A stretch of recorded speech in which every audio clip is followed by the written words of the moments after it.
Hey guys, Don Keating here. Today I'm going to do a series of step-by-step on how to actually use BitConnect, just because as my team grows, I'm seeming to get the same questions a lot. So I thought I would just take a few minutes and take each step. This video is going to be choppy, but this way here, if you don't need to know a certain step, you can skip to the one that you want to learn. So this is the first step. And in this video, I'm going to show how to actually buy Bitcoin. A lot of people don't understand that you cannot just send cash to BitConnect. You have to enter the program through Bitcoin. So if you already have Bitcoin, fine. I'm sure you probably already know how to do this, but a lot of people don't. So I'm speaking in the United States. Every country has their own way to do this, but for the United States, the two main ones are Gemini and Coinbase. The big difference between the two is Coinbase is better for smaller purchases most of the time, and they do take debit and credit cards, which they allow you to instantly buy Bitcoin. And Coinbase does sell Bitcoin, Ethereum, and Litecoin. But you can use your debit or credit card here, and you can use a direct debit from your bank account. Setting these accounts up, it ranges from super easy to a little bit difficult. It just depends if you have all the information. They usually will require you to send them a copy of your license, and they will do a test deposit in your bank account, like it's a couple cents or something, and then when it shows up, you just tell them what that was, and it'll access into the account. Coinbase starts you off at a small amount. I think it's 500 for credit and debit card purchases per day or per week, and I believe that they'll start you out with 5,000 per week on direct debits from your bank account. So if you're going to stand at that limit, they're okay. This is where I first started, but I've moved over since to Gemini, and I'll go through that one next. But if you're going to use Coinbase, when you're in here, you come into this dashboard. You'll have to register for an account, fill out all that normal information, name, email, and all that. In your dashboard, you'll see Bitcoin. It'll say your US dollars, Litecoin, and Ethereum. If you're in here, you would do you'd add your account, your bank account that you want to use, and your debit card or credit card. And when you're ready to actually buy Bitcoin, you would click buy or sell, and this is where it's going to list your credit card. This is your bank account. It'll say checking or savings or whatever, and then it'll say your if you wanted to use a credit card, that's why it says instant here. So if you were going to use this, I have a little higher limit, because the more you use this, the higher limit you're allowed. It kind of builds up as you're going. But let's just say you were going to buy some Bitcoin from your wallet. So you would just put in whatever amount of dollars you wanted to buy in here on this side, and this is how many Bitcoin that you're going to buy at the price that it is right now. Right currently it topped over $33,700, which is pretty awesome. Way stronger than I thought it was going to be. I had assumed it might be by 5,000 by the end of the year, but the way this is going, I think it's going to hit it way sooner than that, and it may be $6,000 or $7,000 at the end of the year. I thought that some of the things that happened with the fork and everything would have been had more of effect, but it's been all good stuff. So in this one here, you'd put how much you wanted to buy. It would tell you how many Bitcoins, and then it would show. Let me get this out of the way. It's going to show when it's available. If I use my checking account, this is when it's going to be available. And I'm doing this video on the 12th, so that tells you how long it takes, about a week. If I change this to my debit card or credit card that I have attached to here, it says instantly now.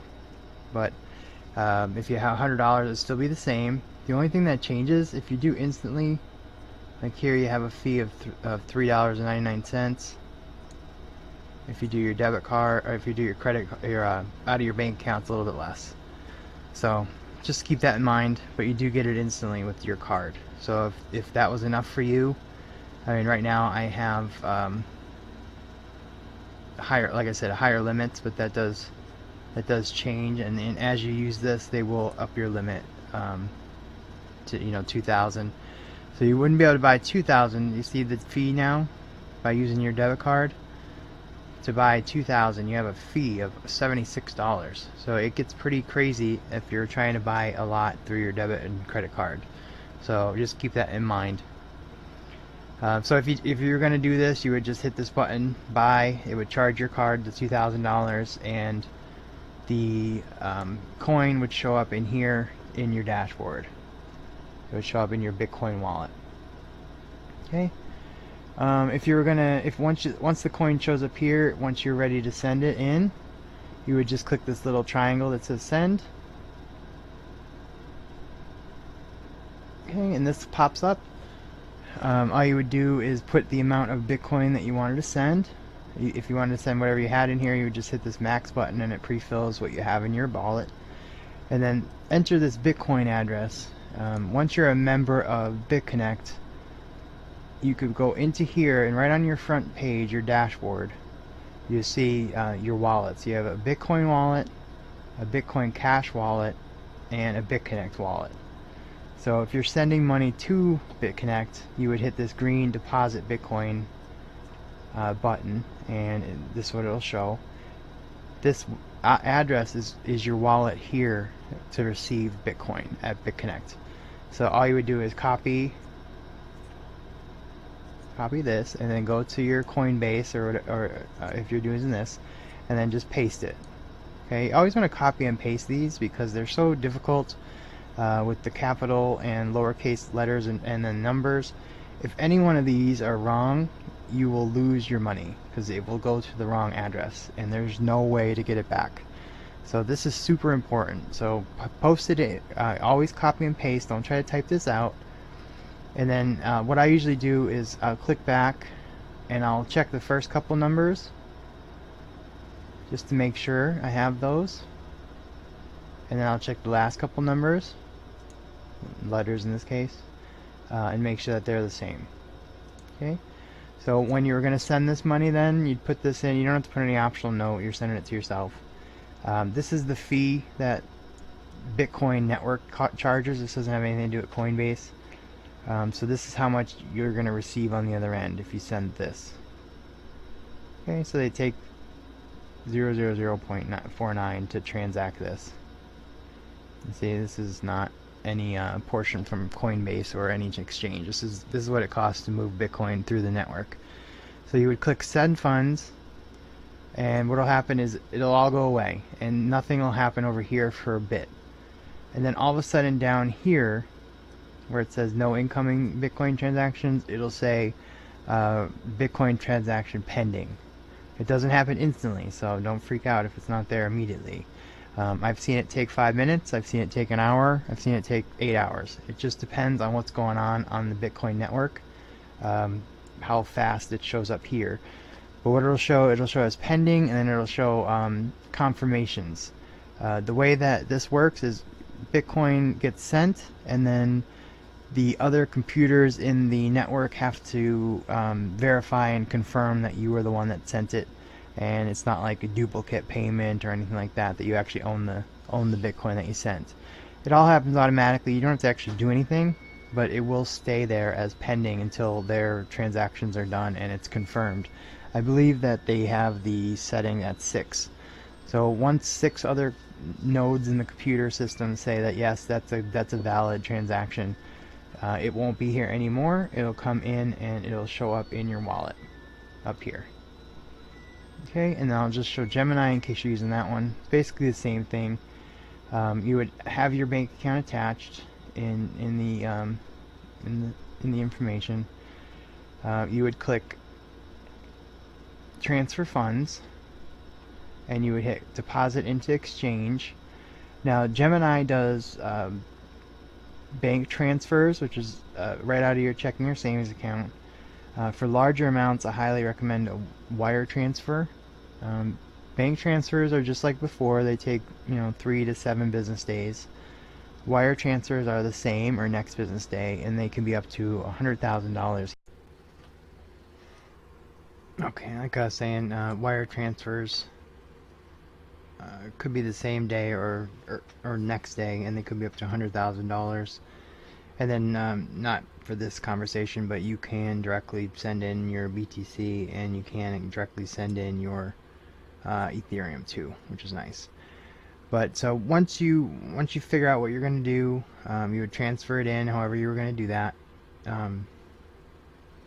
In this case, you're probably going to use bank transfer or wire transfer, depending on how much you're sending, how fast you want it to get here.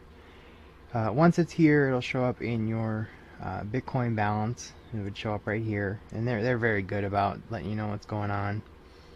Like I have one waiting for confirmation, and it says right here they only have 3 network confirmations so far, so that could take up to just like before, like I said, it take 15 minutes, could take 8 hours. It just depends on what's going on and how many other transactions are going through the network at the time.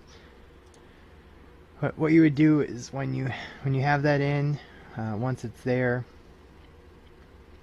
then you would just click transfer funds, and you, instead of deposit, you'd withdraw from exchange. And in this case, you would be withdrawing BTC. So you would click that. It's going to open up the next page, and it's the same thing as before. You'd go to your BitConnect, you'd go to your wallet, you'd hit the deposit Bitcoin. May have logged me out since there's a little bit of time in there. My video software stopped working for a second there. I had to redo it. Oh, okay, good. And then you would just, same thing as before, you'd copy this, and then you'd come to Gemini this time, and you'd post it in, and you'd put in how much you'd want to withdraw, and you'd see right there, as depending on what you put in, is how much approximately you'd get. I don't know if it'll let me because I don't really have that in. Gemini and Coinbase have an authorization code, and they usually will ask for it when you're trying to send money out of an exchange, especially just to make sure that you are who you say you are, depending on what you're doing.